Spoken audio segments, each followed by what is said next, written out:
Welcome back to 2d6 Dungeon. It's been a while, but as promised, after taking a little break and playing some mini-rogue, I want to return to the adventures of Grunko on the dungeon level 2. But first, last time we ended right after leaving the dungeon, so we didn't do any of the town activities yet. So this video is gonna start off with that, and then we'll see how many rooms of level 2 we will fit in. I don't know how long the town stuff will take. First of all, you might notice I tried to make the character sheet a bit more legible, at least the pen. I don't know if my handwriting is legible enough, but I switched over from pencil to an erasable ballpoint pen.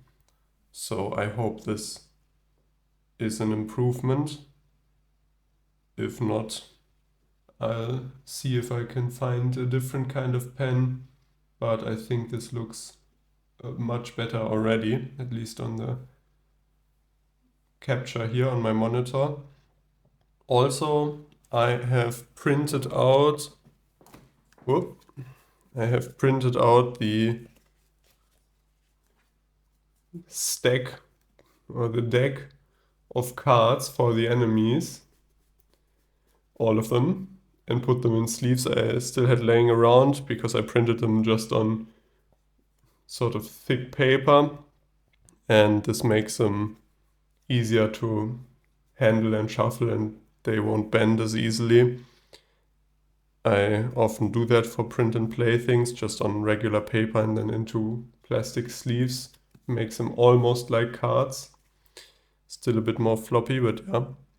And so now I can also pick out the monsters we are fighting or the enemies in general and put them here. I hope this is an improvement and maybe interesting to see.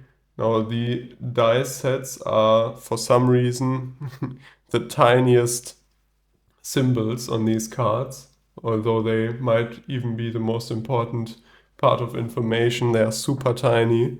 It's like little die symbols, not even with the actual numbers in it, but the pips. So I don't know if they will be visible enough. Yeah, so if the card doesn't do anything or doesn't really help, tell me, because I think it's gonna take me a bit longer to search for them instead of just scrolling through the PDF. But I'll just cut and then, yeah, we'll see about that.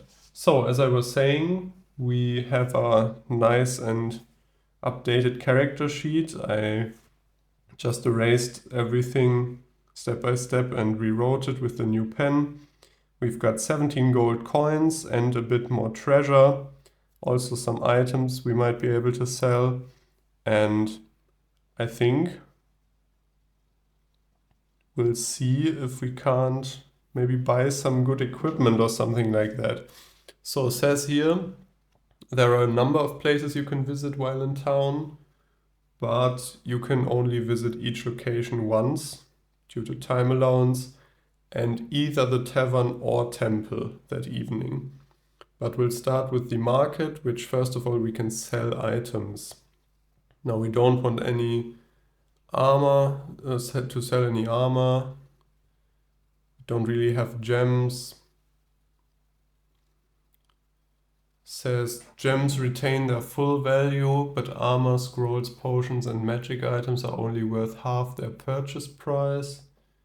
Runes, we don't have any runes. Magic armor. So I'm assuming that the treasure then just sells for what it says in the parentheses, because when we found the things, it just said you find like a silk rope worth 8 silver coins. So I'm assuming that's how much we can sell it for, because I don't think these items are used for anything else, so I don't really see the point other than this being the sell price. So I hope this is correct, but this would be 9 gold and 8 silver. I don't think we need to sell any of our random stuff we have here. Most of it we can offer, and it's nice to have. The food items we could craft into rations. The metal tongs and tools. We'll see there's a value of miscellaneous items table.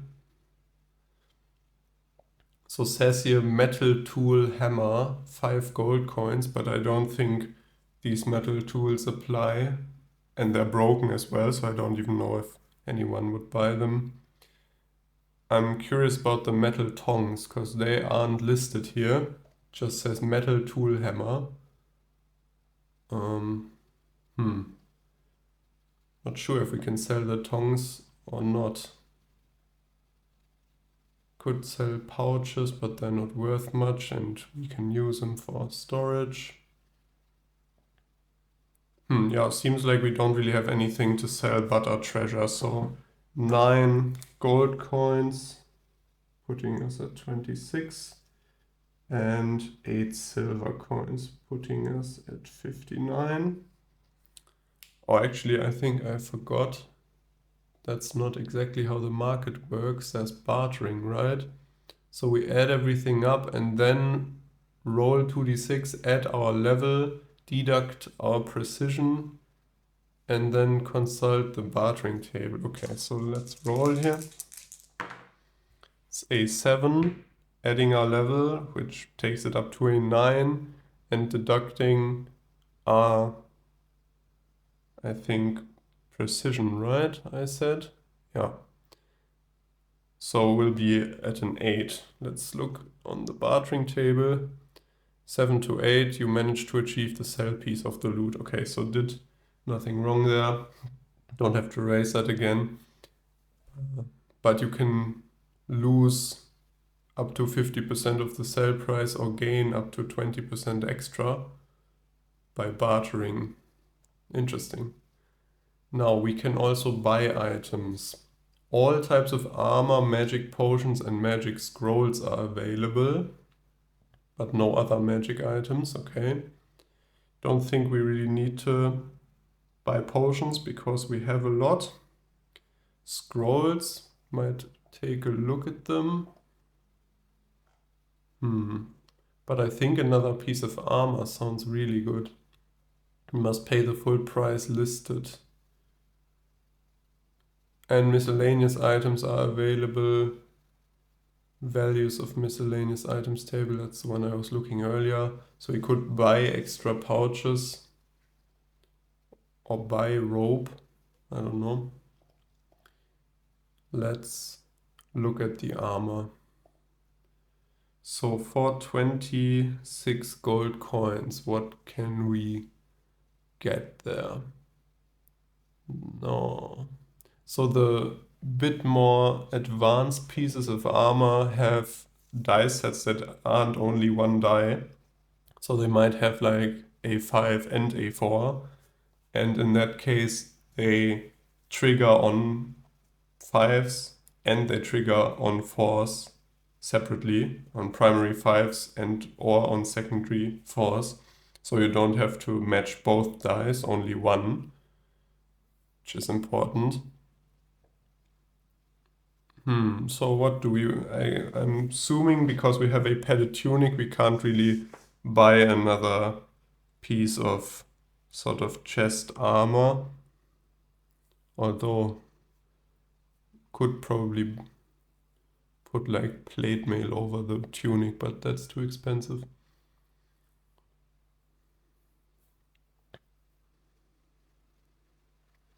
So I think because it's exactly 26 gold, I'll buy some leather bracers.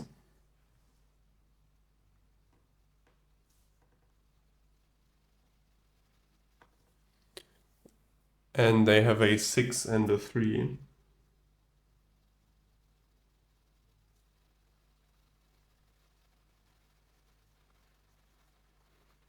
Which sounds good. So now we have primary 5s and 6s covered and secondary 3s as well. Also just 1 damage reduction or deduction, and we're at 0 gold. That was a quick shop. Now the engraver can't do anything there yet because we didn't find any runes. I think we can only find them on lower levels. The herbalist could buy and or sell some of the herbs. We have the Cathoto spines, they aren't worth very much. Do we want to buy anything? I really don't know, I'm not that experienced. As I said, on my first test playthrough, I only played the first level and didn't do the town encounter. So from here on, everything's new to me as well. Let's not buy any herbs. Rations. Could buy a maximum of 3 rations for 10 silver coins each. Honestly, why not?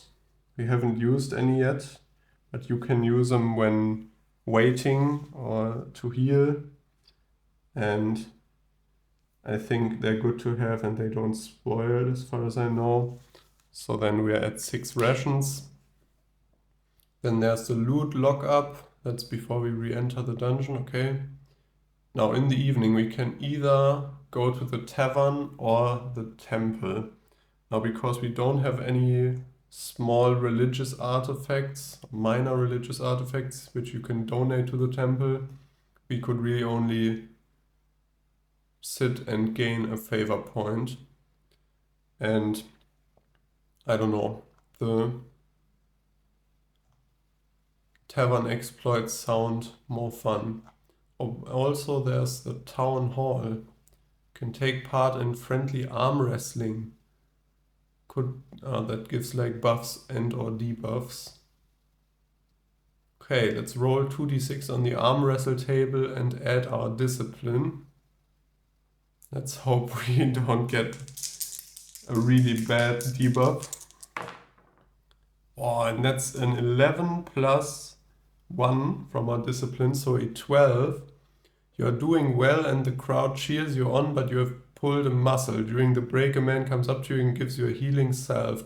You rub onto your forearm. He has backed you to win and wants to see a return on his investment. Alas, you fail in the final but still feel the effects of the salve. Gain 8 HP above your baseline. That's another thing I didn't mention. You always heal up to full when leaving the dungeon and going to the town. And now we've managed, by arm wrestling and I guess being, doing some sort of weird shady deal here, we've been healed up to 28. That's really nice to have. Now obviously once we lose those, we can't heal back up to 28. Our maximum is still 20, but that's a nice boon. And let's go to the tavern.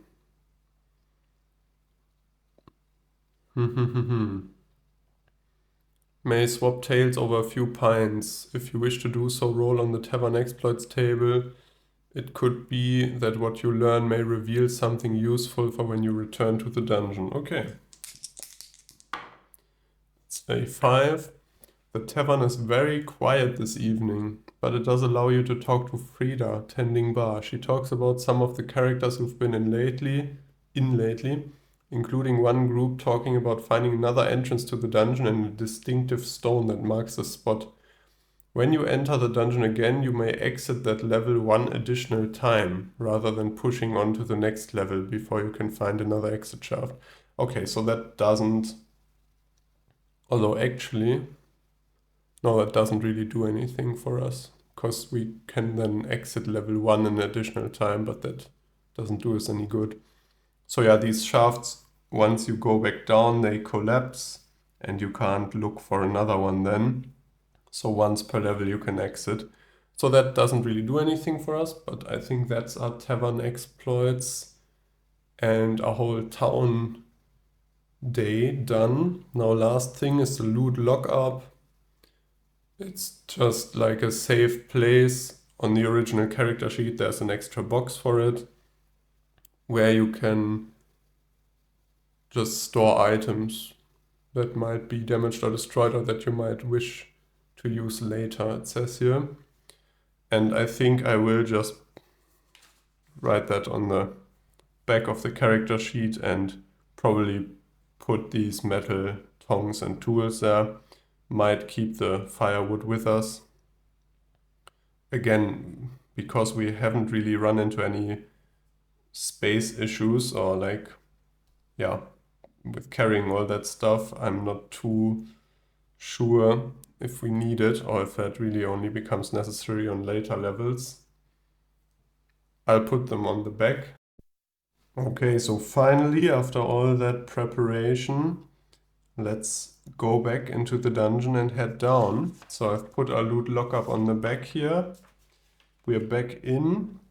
We re-enter through that exit or ventilation shaft behind the weapon rack, but that collapses, so I'll just cross it out. And now we have to head down. So one more thing I realized while reading up for this whole town thing and rereading some of the rules is after re-entering, you're not allowed to backtrack. You must push onwards to new rooms. So we wouldn't really be allowed to move into the room with the stairs now or back anywhere. I think this is to sort of prevent what we were doing here, where you look for an exit early and then do some rooms just to have the exit and then go back there and go back through the rooms. So that shouldn't work. Now we could have said that this was the last room or something like that. I'm just gonna, for this level, do it like this because now we're in a bit of a dead end otherwise. And I don't really wanna, yeah, I mean, we could go back, do another room and say that one has a stair as well, stairs down. But I liked how it ended last time. So I will just go down here and we'll keep it in mind for level 2. So we'll exit and go to town during level 2 or maybe towards the end and then gear up and continue a bit. Because now obviously we are healed basically to full starting in level 2 and otherwise you could encounter something or some enemies on the way to the stairs, right? So, but for now we'll do it like that. I didn't know that last time. So now we're going down. Put level 2 in the corner here as well. Fresh slate. So while going down the stairs, we have to eat a ration or rest on the stairs eating a ration. This does also heal us a few points of HP, but we're already at full, actually over, over full. So that isn't important for us. And now we are on level 2. We roll for the starting room. 2x6, which has no encounters. And quickly put the little reminders here for the dice coordinates. And always 3 exits. And that's our entrance. And now we are on to actually exploring the rooms, which now there's a whole new room table for level 2 rooms, for level 2 large rooms, for small rooms, which is something we haven't even seen yet, I think. Don't think we came across a small room so far. Let's go right this time. And that's a 6x6 immediately. Now that means it's gonna be a large room and you don't roll again. I think I already talked about that. Usually when you roll doubles, you have to roll a second time and add them together, but not if it's 6x6, because then it's already pretty big. Let's roll for doors. No doors, so we have a huge dead end right next to the entrance here.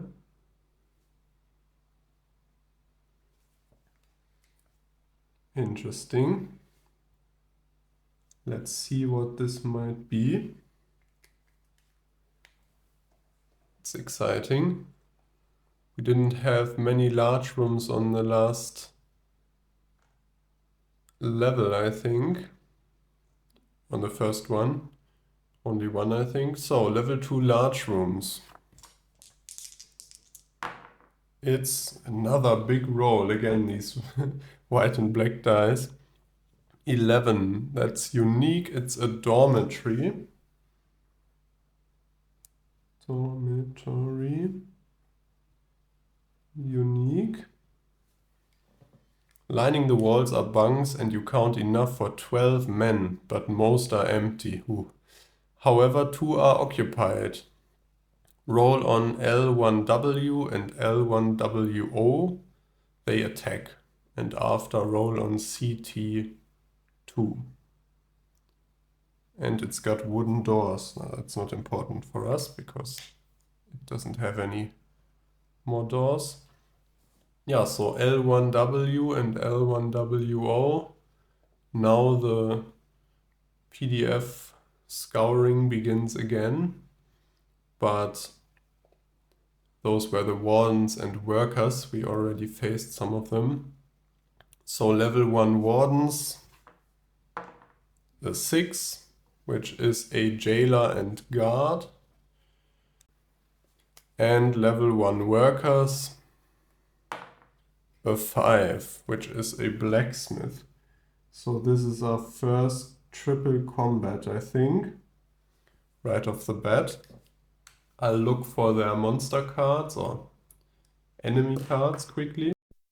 So I've got their printed out cards here. Even though I adjusted the focus, the maneuvers are still very hard to see because it's such small like dots for the dice pips. But we've fought all of these before. So the jailer has a 5 and a 1 and a double 3. The guard has a 5 and a 3 and a 6 and a 2. And the blacksmith has a 4 and a 3. And now looking at our armor, I think we are very lucky with our new leather bracers. Now you can't see these very well in the background here, because I think we've got armor for almost all of these maneuvers. So the jailer, primary 5, our tunic will block that. Double 3, the secondary 3 from the leather bracers will block that. Guard, primary 5, will be blocked by the tunic. The swipe won't be because it's a 6 and a 2. And the blacksmith has a 4 and a 3, so the leather bracers again will block the 3. So only for the guard's swipe will we take the full damage, and all other cases we will take 1 damage less. Which sounds great.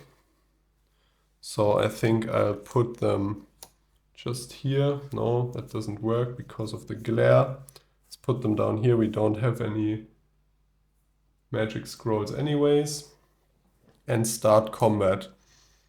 So round 1. Let's attack. Who are we attacking?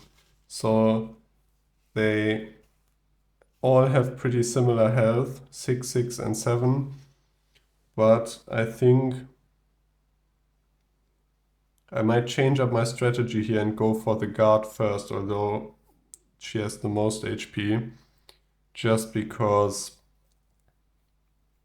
guard has got that one attack that our armor doesn't block. So, and does pretty good damage, I think. So let's try and get rid of her first. 5 and a 3. We can shift that with our 2 shift to a 6 and a 4. Which means we can heavy slash doing, I think the red one was my damage die, d6 plus 2 damage against the guard. That's 3 damage. And now we've got to tank 3 attacks. Okay, so I'm kind of scared because the first combat is immediately so big. Just 3 enemies and 3 pretty... I think none of them are especially weak, so yeah.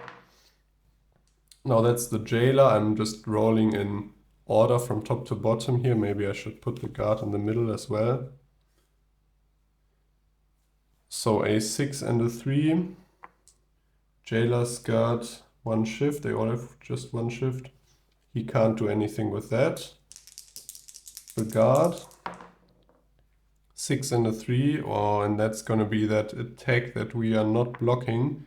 So that's a swipe. D6 minus 2 damage. Okay, but no damage.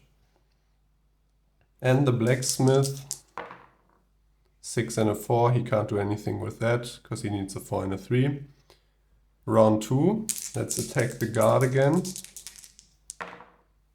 5 and a 3. I think that's what we rolled last time. So let's just do the exact same thing I said before, and I'll say it again. This heavy slash is really helping us. And that's a 6. So 8 damage to the guard. Took her out already and haven't taken any damage yet. So we get 13 XP, putting us at 253, and some treasure after the fight. Let's have the jailer attack us. 3 and a 2. He can shift that to a 3 and a 3, which is his punch. Doing d6 minus 3 damage, but because of our... Now I'm covering the armor, but we talked about this. Because of the leather bracers, it's going to be 1 damage less. So d6 minus 4. So 1 damage. I mean, he did more to us than the guard did, so don't underestimate the jailer. And the blacksmith, 2 and a 3. Can't do anything with that because he needs a 4 and a 3. Okay, going well so far. I'll actually put the guard aside for a second. Let's attack. So who of you is more dangerous? Jailer's got 2 maneuvers, so he's going to be hitting more. Blacksmith does more damage, which... So I think I'm going to attack the jailer first. Yeah.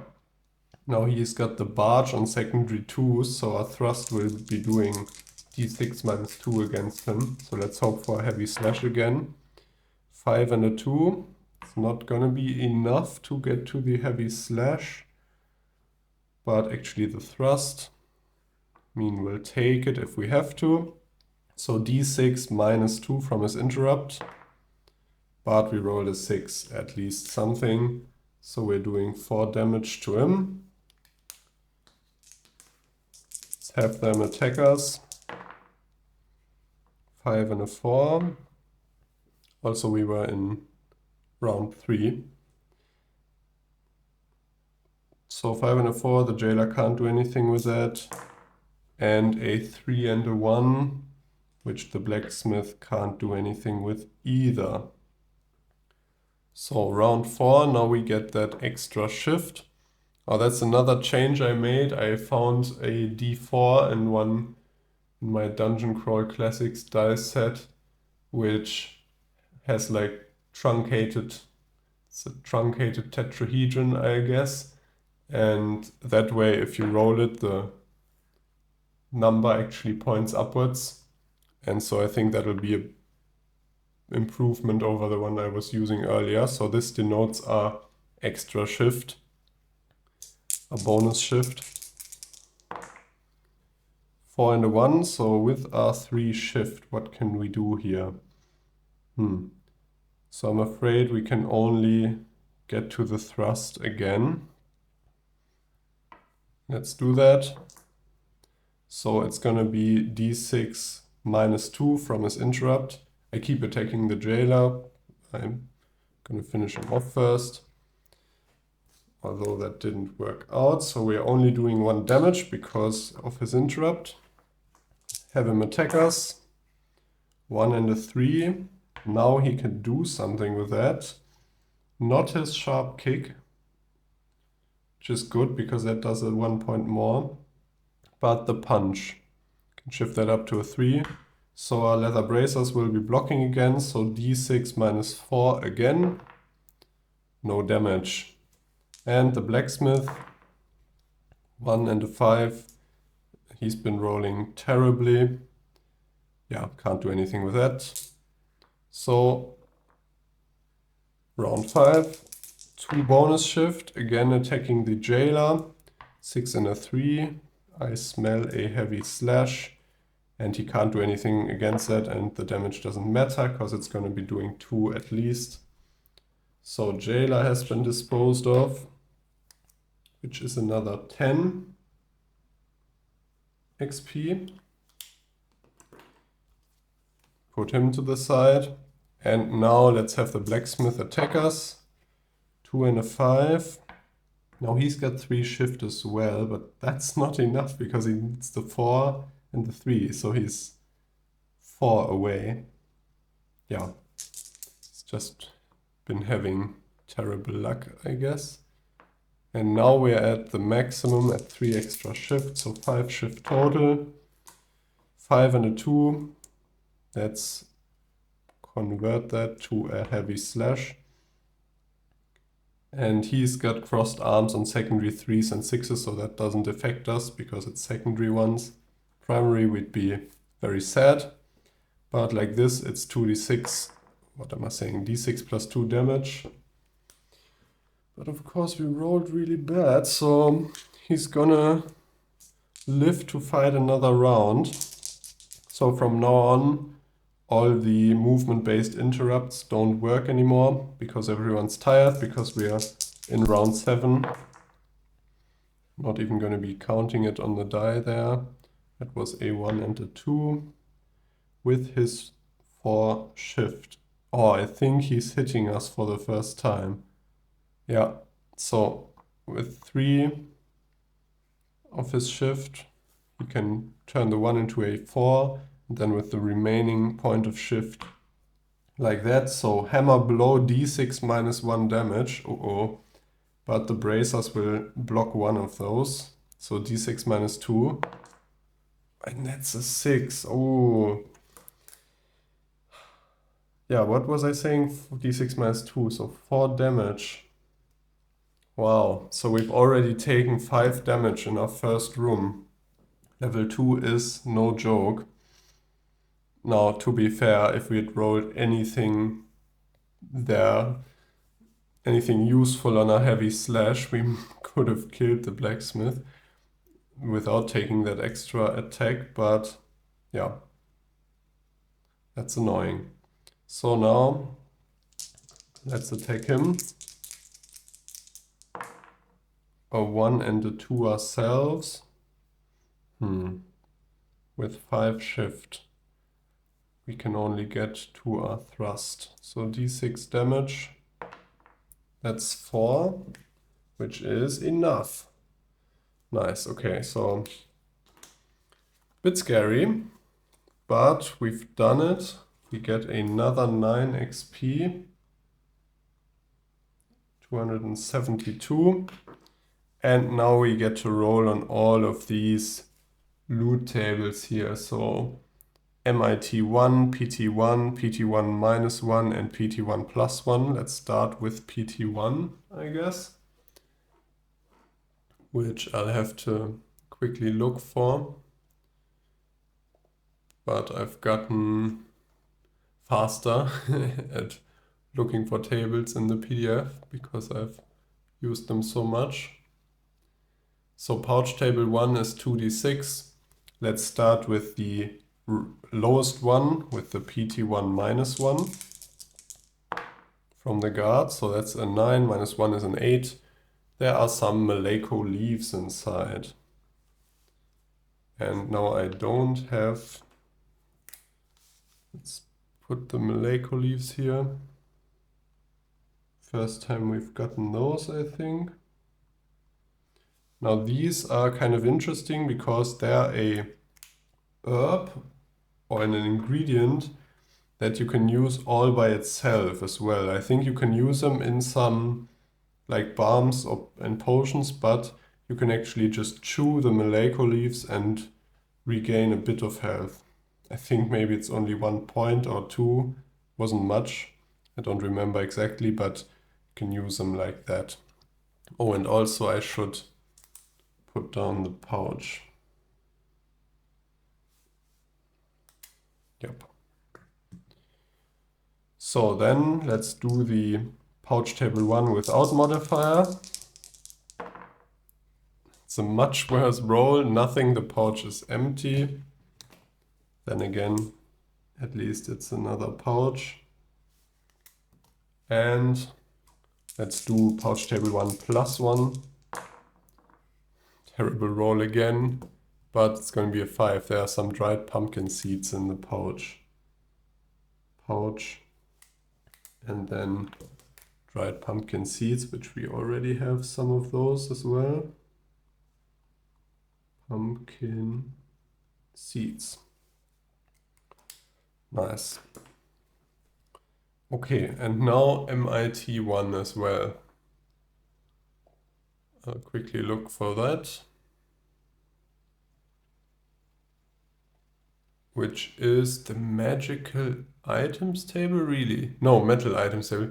I think I made that exact mistake last time as well. I got excited. So MIT1, the blacksmith, yeah, that makes sense. That's where we got the metal tongs from, right? Yeah. So that's just a D6. Let's see what the blacksmith has for us. 2. A metal hammer. Now we know we can sell that.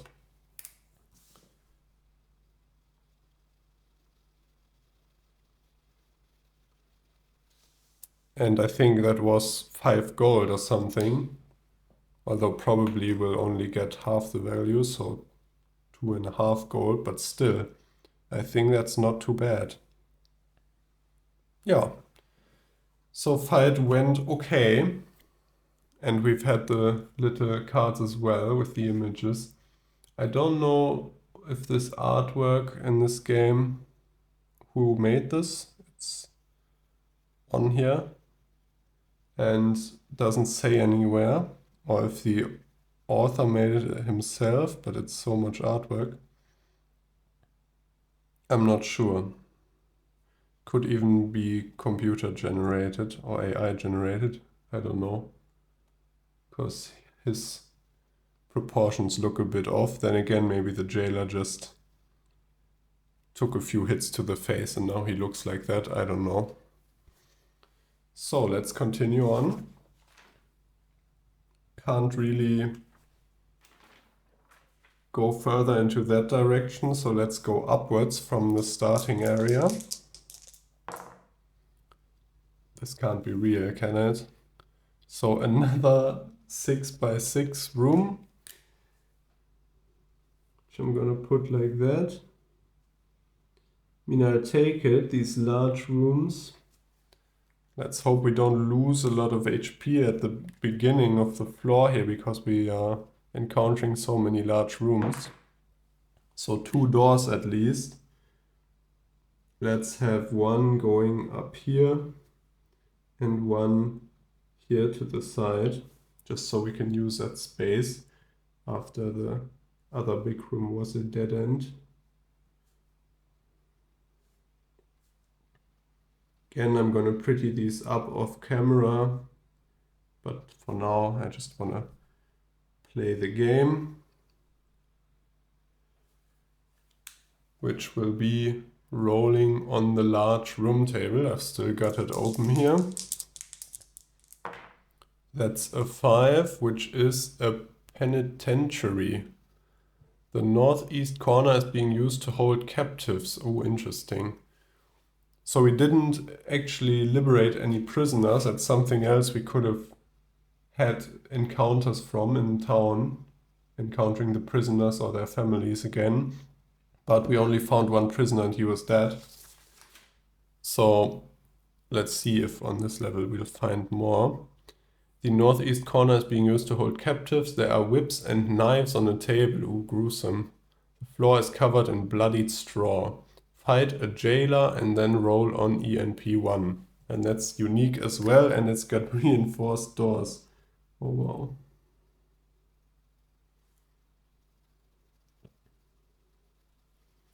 So I think reinforced doors are like that and unique.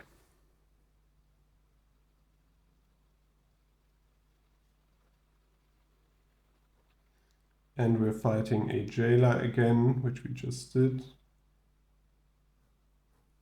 He has got 6. Probably heard me talking about him, his face being ugly. And now his twin brother has come for revenge.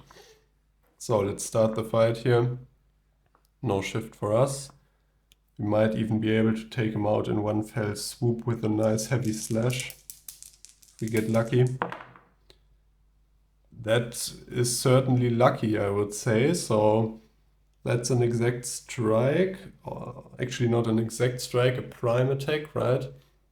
And if I remember correctly, we just choose any of our maneuvers to do exactly by adding the shift, and they can't be interrupted. So we'll do the heavy slash as an exact strike, which can't be interrupted. So d6 plus 4 damage against the guy. 8 damage. Clean fight.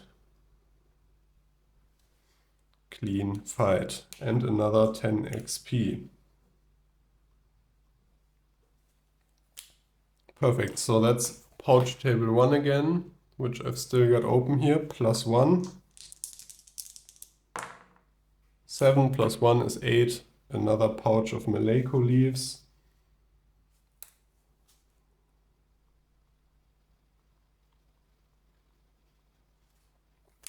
And I'll note down the pouch here. Like that. And let's roll on ENP1, which is the prisoner table, if I remember correctly. Did say ENP1, right? Yeah.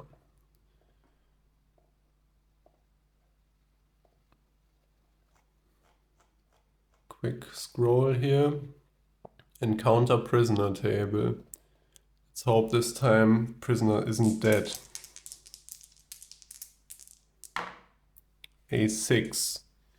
Bars across a section of the room form a cell. Inside is a slumped body and they have been dead for a while. Oh man, okay. So no people to free here. Yeah, I think looking at the time, and I'm not sure how long our town exploits took, but we're already at 20 minutes or 21 minutes of dungeon exploring here. I'll end this first episode here. As I said, only 2 rooms because we had the town as well. Also, this first one took a while.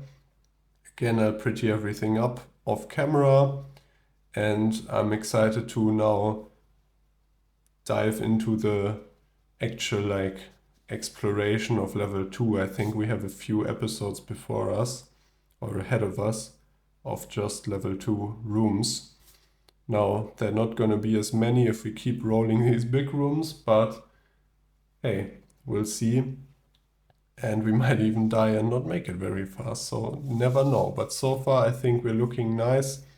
Our armor already came in useful, so that's nice that the 26 gold coins, which was all of our worth, basically, came in handy. Also, we have that extra HP from our arm wrestling, still a bit left of that, and still got all of those potions.